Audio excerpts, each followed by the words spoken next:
તમારું સ્વાગત છે। આજે આપણે બનાવવાના છે મસાલા રોટલી વિથ મસાલા આલુ। તે એકદમ ટેસ્ટી અને સ્પાઇસી છે। તો ચોમાસાની ઋતુમાં આપણને ચટપટું અને ગરમ ગરમ ખાવાનું મન થાય છે। તો આ રેસીપી ખૂબ જ ટ્રાય કરવા જેવી છે। તો તમે મારી ચેનલને સબસ્ક્રાઇબ કરજો, લાઈક કરજો અને શેર કરજો। તો સૌપ્રથમ આપણે રોટલીનો લોટ બાંધવાનો છે। આપણે આ રોટલીનો લોટ જે આવે છે એ જ મેં એક વાટકો લીધો છે। એની અંદર આપણે મીઠું નાખી દઈશું। આ 1 ચમચી મીઠું નાખ્યું છે અને 2 ચમચી જેવું આપણે તેલ નાખવાના છે। ને આપણે રોટલીનો લોટ બાંધીએ છીએ એવો જ બાંધવાનો છે। બહુ ઢીલો નથી બાંધી દેવાનો, પ્રમાણસર જ આપણે રોટલીનો લોટ બાંધીશું। તો આપણો રોટલીનો લોટ બંધાઈ ગયો છે। આને આપણે 10 મિનિટ રેસ્ટ કરવા મૂકી દઈશું અને હવે મસાલો બનાવશું। તો આપણે મસાલો બનાવવા માટે આ ધાણાભાજીને મેં ધોઈ લીધી છે। આમાં ધાણાભાજી વધારે જોઈએ છે તો 1 પૂરી ધાણાભાજી લઈ લેવાની। આમાં લસણની પેસ્ટ સરસ લાગે છે, લસણનો સ્વાદ। તો તમારે લસણની ચટણી નાખવી હોય તો તમે નાખી શકો છો। આ મેં લાલ મરચાંની ચટણી બનાવી છે એ નાખું છું 1 ચમચી। અને આની રેસીપી મેં જામનગરના ઘૂઘરા બનાવ્યા છે એમાં આપી છે। ધાણા જીરું પાવડર આપણે 2 ચમચી નાખીશું।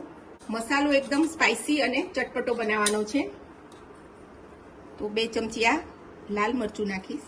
આ મીઠું આપણે 1.5 ચમચી જેવું નાખું છું અને આ આદુની પેસ્ટ નાખવાની છે અને 2-3 ચમચી જેટલું આપણે તેલ નાખવાનું છે।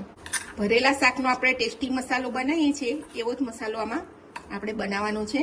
મને આમાં હજી લાલ ચટણી ઓછી લાગે છે તો હજી લાલ ચટણી આપણે 1 ચમચી ઉમેરીશું અને થોડું મરચું નાખીશું, ધાણા જીરું પણ થોડું નાખીશું અને થોડું તેલ નાખી અને આપણે એને ઢીલું કરવાનું છે। આની અંદર પાણીનો ઉપયોગ નથી કરવાનો, આપણે તેલથી જ એને ઢીલું કરી દેવાનું છે। તો હવે આપણો મસાલો રેડી થઈ ગયો છે। તો રોટલીનો લોટ આપણે સેટ થઈ ગયો છે, એને આપણે મસળી અને ખુલ્લા કરી લેશું।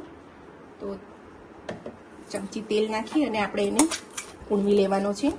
તો આપણે મીડિયમ ને મોટી રોટલી બનાવવાની છે તો આપણે મોટા રોટલીના ગુલ્લા કરશું। તો આપણે રોટલી વણી લઈશું અને રોટલી વણી અને થાળીમાં જ આપણે થપ્પી કરીને પહેલા રાખી દેવાની છે। બધી રોટલી આપણે એક સાથે વણી લઈશું। તો અહીંયા મેં બાફવા માટે આ લઈ લીધું છે વાસણ, એની ઉપર આપણે એની અંદર પાણી નાખી દેવાનું છે અને ઉપર આવું કાણાવાળી વાસણ મૂકી અને એની અંદર આપણે મસાલા આલુ બનાવવા માટે આ બટેટા લીધા છે, એને છોલી ધોઈ અને આવા 2 કટકા કરી લીધા છે। એને આપણે આવી રીતે ફરતા મૂકી દેવાના છે।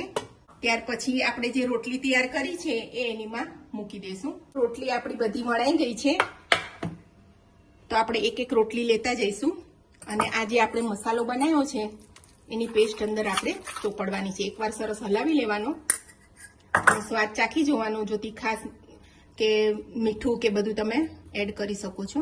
તો આ રીતે રોટલીની અંદર આપણે બધો મસાલો ચોપડવાનો છે અને આ રીતે વાળી અને ફરીથી આ રીતે લગાવવાનો અને પછી આમ વાળી ચોરસ અને આ રીતે બધી રોટલી આપણે તૈયાર કરી લેવાની છે। હવે આપણે જે મસાલા ચોપડેલી રોટલી છે એ આને આવી રીતે આપણે બાફવા મૂકવાની છે આની અંદર। તો બધી રોટલી આપણે આવી રીતે ફરતી બાફી લેશું। આ ખાવામાં ખૂબ જ ટેસ્ટી લાગે છે અને એકદમ હેલ્ધી છે। તો નીચે તમે બટેકા તમારે ઘરમાં જોતા હોય એ પ્રમાણે તમે વધારે પણ મૂકી શકો છો। તો આ રીતે આપણે બધી રોટલી ગોઠવાઈ ગઈ છે। તો આને 20 મિનિટ સુધી બફાવા દેવાનું છે। તો આપણે 20 મિનિટ થઈ ગઈ છે અને આપણી રોટલી બફાઈ ગઈ છે। તો હવે આપણે એને કાઢી લઈશું। તો આ રીતે આપણે એને ધીમે ધીમે બધી રોટલીને કાઢી લેવાની છે થાળીમાં અને આ બટેકા છે એ પણ આપણા બફાઈ ગયા છે તો એને પણ આપણે લઈ લઈશું। આ બટેકા છે એને આપણા મસાલો જે બનાવ્યો હતો રોટલીનો એની અંદર આપણે નાખી અને એની અંદર આપણે મિક્સ કરી દેવાના છે। તો આ આપણા મસાલા આલુ થઈ જશે। તો આપણે મસાલામાં આલુને મિક્સ કરી દીધા છે। તો આપણા મસાલા બટેકા તૈયાર છે।